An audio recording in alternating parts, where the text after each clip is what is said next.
ದಿಂಗಾಲೇಶ್ವರ ಶ್ರೀಗಳು ಬಟ್ಟೆ ಬದಲಾವಣೆ ಮಾಡಿದ್ದಾರೆ. ಕಾವಿ ಬಟ್ಟೆಯನ್ನ ಬಿಟ್ಟು ಬಿಳೆ ಬಟ್ಟೆಯನ್ನ ಧರಿಸಿ ಗೋಸುಂಬೆ ಆಗಿದ್ದಾರೆ. ಹೀಗಂತ ಸಾಣೇಹಳ್ಳಿ ಮಠದ ಶ್ರೀಗಳಿಂದ ಗಂಭೀರ ಆರೋಪ ಬಂದಿದೆ. ಯಾಕಂದ್ರೆ ಇದಕ್ಕೆ ಪ್ರತಿಕ್ರಿಯೆ ಮಾಡಿದ್ದಾರೆ. ಈ ಒಂದು ವಿಚಾರವಾಗಿ ಏನು ಹೇಳಿದ್ದಾರೆ ಅವರು ಅದಕ್ಕೆ ಪ್ರತಿಕ್ರಿಯೆ ಮಾಡಿದ್ದಾರೆ ದಿಂಗಾಲೇಶ್ವರ ಸ್ವಾಮೀಜಿಗಳು. ನಾನು ಕೇಸರಿ ಪೇಟ ಬಿಳಿ ಬಟ್ಟೆ ಹಸಿರು ಶಾಲುಗಳನ್ನು ತೊಟ್ಟಿದ್ದೇನೆ. ಇವೆಲ್ಲವೂ ಕೂಡ ರಾಷ್ಟ್ರ ಧ್ವಜದ ಒಂದು ಸಂಕೇತ ಕೂಡ ಆಗಿದೆ. ನಮ್ಮ ಬಗ್ಗೆ ಸಾಣೇಹಳ್ಳಿಯ ಒಂದು ಶ್ರೀಗಳು ಹೀಗೆ ಮಾತನಾಡಿದ್ರು, ಅದು ನನಗೆ ಗೊತ್ತಿಲ್ಲ. ನಾನು ನನ್ನ ಸ್ವಂತ ಇಚ್ಛೆಯಿಂದ ಈ ಒಂದು ಬಟ್ಟೆಯನ್ನು ಧರಿಸಿಲ್ಲ. ಯಾಕಂದರೆ ಮಠದ ಸಂಪ್ರದಾಯದಂತೆ ನನ್ನ ಬಟ್ಟೆ ಅಂತ ದಿಂಗಾಲೇಶ್ವರ ಶ್ರೀಗಳು ಪ್ರತಿಕ್ರಿಯೆಯನ್ನು ನೀಡಿರುವಂಥದ್ದು.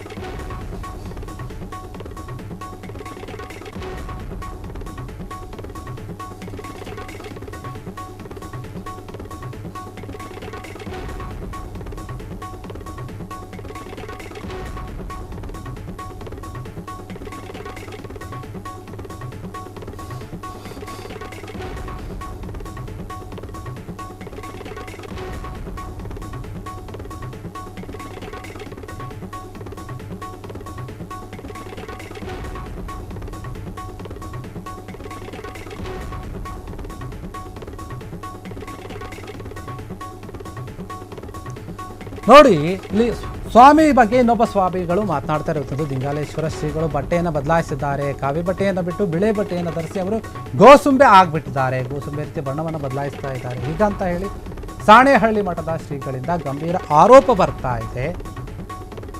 ಆರೋಪ ಬಂದ ಮೇಲೆ ಇದಕ್ಕೆ ಪ್ರತಿಕ್ರಿಯೆಯನ್ನು ನೀಡಿದ್ದಾರೆ ದಿಂಗಾಲೇಶ್ವರ ಸ್ವಾಮೀಜಿಗಳು.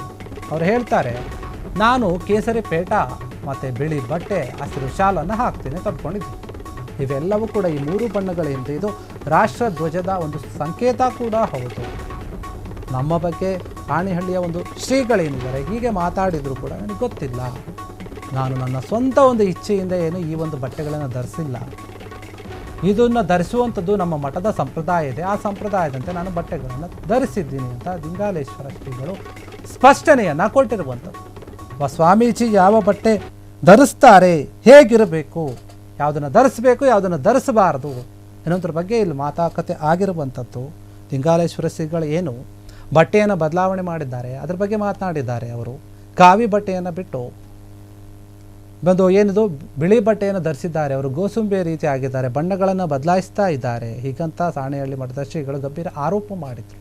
ಆ ಆರೋಪಕ್ಕೆ ಪ್ರತಿಯಾಗಿ ದಿಂಗಾಲೇಶ್ವರ ಶ್ರೀಗಳೇ ಪ್ರತಿಕ್ರಿಯೆಯನ್ನು ನೀಡಿರುವಂಥದ್ದು. ಸ್ವಾಮಿಗಳು ಬಟ್ಟೆಯನ್ನು ಬದಲಾಯಿಸಿದ್ದಾರೆ. ಒಂದು ಸಮಯದಲ್ಲಿ ಕಾವಿಯನ್ನು ಹಾಕಿದ್ದರು, ಈಗ ಬಿಳಿ ಬಟ್ಟೆಯನ್ನು ಹಾಕಿದ್ದಾರೆ. ಅವರು ಬಟ್ಟೆಯನ್ನು ಬದಲಾಯಿಸಿದ್ದಾರೆ, ಗೋಸುಂಬಿಯಾಗಿದ್ದಾರೆ ಅನ್ನುವಂತಹ ಮಾತನ್ನು ಹೇಳಿದ್ದಾರೆ. ಪೂಜ್ಯರೇ, ನಾನು ತಮ್ಮ ಗಮನಕ್ಕೆ ತರಲಿಕ್ಕೆ ಇಷ್ಟೇ ಬಯಸೋದು, ನಮ್ಮಲ್ಲಿ ಕೆಲವು ಸಂಪ್ರದಾಯಗಳಿವೆ.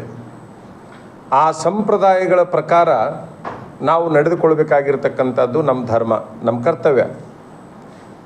ಉದಾಹರಣೆಗಾಗಿ, ನಾನು ಬಾಲೆಹೊಸೂರು ಮಠದ ಮಠಾಧಿಪತಿಯಾಗಿದ್ದಾಗ ಒಬ್ಬ ವಿರಕ್ತ ಸ್ವಾಮಿ ಹೇಗಿರಬೇಕೋ ಹಾಗೇ ಇದ್ದೆ. ಹಿರಿಯರ ಮತ್ತು ಹಿರಿಯ ಪೂಜ್ಯರ ಅಭಿಲಾಷೆಯ ಮೇರೆಗೆ ಸಿರಹಟ್ಟಿ ಮಠದ ಅಧಿಕಾರವನ್ನು ತೆಗೆದುಕೊಂಡ ನಂತರದಲ್ಲಿ ಆ ಮಠದ ಸಂಪ್ರದಾಯದ ಪ್ರಕಾರ